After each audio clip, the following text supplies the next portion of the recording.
Assalamualaikum warahmatullahi wabarakatuh. Murid-murid, apa khabar? Selamat kembali ber-PDPR setelah 2 hari cuti. Okey, untuk Bahasa Melayu tahun 3 hari ini kita akan membincangkan tentang ayat perintah. Okey. Ayat perintah ialah ayat yang digunakan untuk menimbulkan sesuatu tindakan. Okey. Bila ayat tu disebut, orang yang dengar ayat tu dia kena buat sesuatu. Okey. Terdapat 4 jenis ayat perintah. Yang pertama ialah ayat suruhan. Okey, yang pertama ialah ayat suruhan, bertujuan untuk memberikan arahan. Yang kedua ialah ayat larangan. Ayat larangan ialah ayat yang digunakan kata larangan seperti jangan dan usah, yang bertujuan untuk menegah seseorang melakukan sesuatu. Yang ketiga ialah ayat silaan. Ayat silaan ialah ayat dengan kata silaan seperti sila dan jemput yang bertujuan untuk mempersilakan seseorang. Dan yang keempat pula ialah ayat permintaan. Okey, ayat permintaan ialah ayat dengan kata permintaan seperti minta dan tolong yang bertujuan untuk memohon pertolongan atau membuat permintaan. Okey, kita sama-sama baca cerita di dalam buku teks jilid 2 muka surat 17.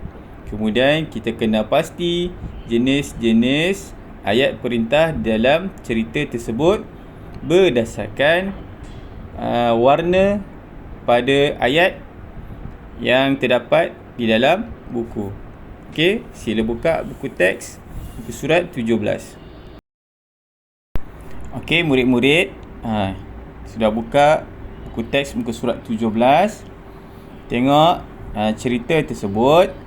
Kita baca sama-sama dan nanti kita cuba lengkapkan ruangan yang bergaris dan ada tanda pen tersebut dengan ayat perintah yang sesuai. Okey, kita baca. Tajuk dia Kampung Budaya Mari Mari.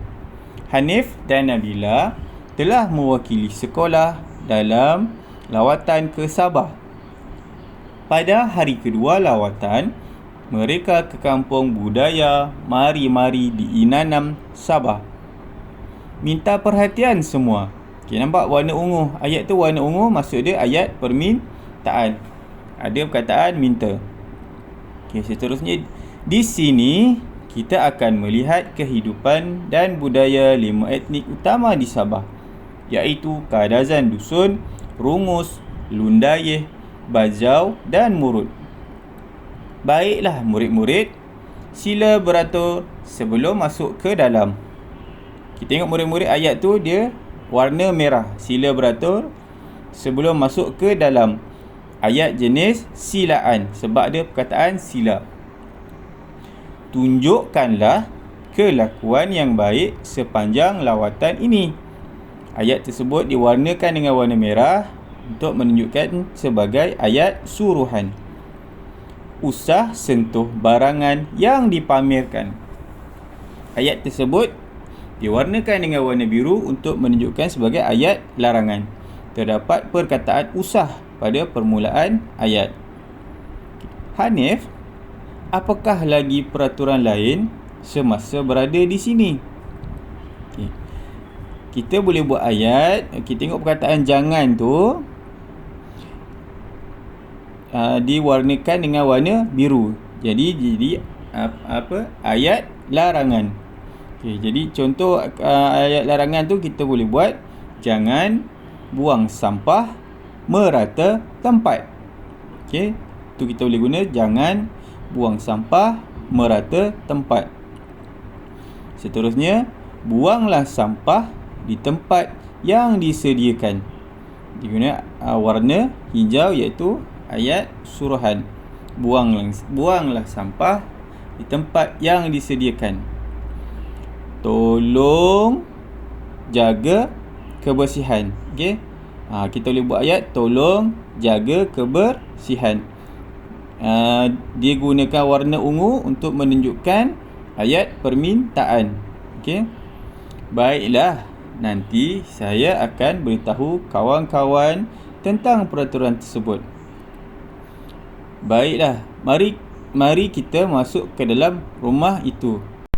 Jemput masuk Nabila. Okey.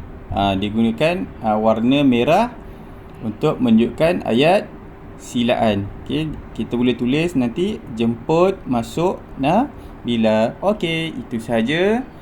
Sila rujuk gambar, latihan dan salin di dalam buku latihan. Okey, Assalamualaikum warahmatullahi wabarakatuh.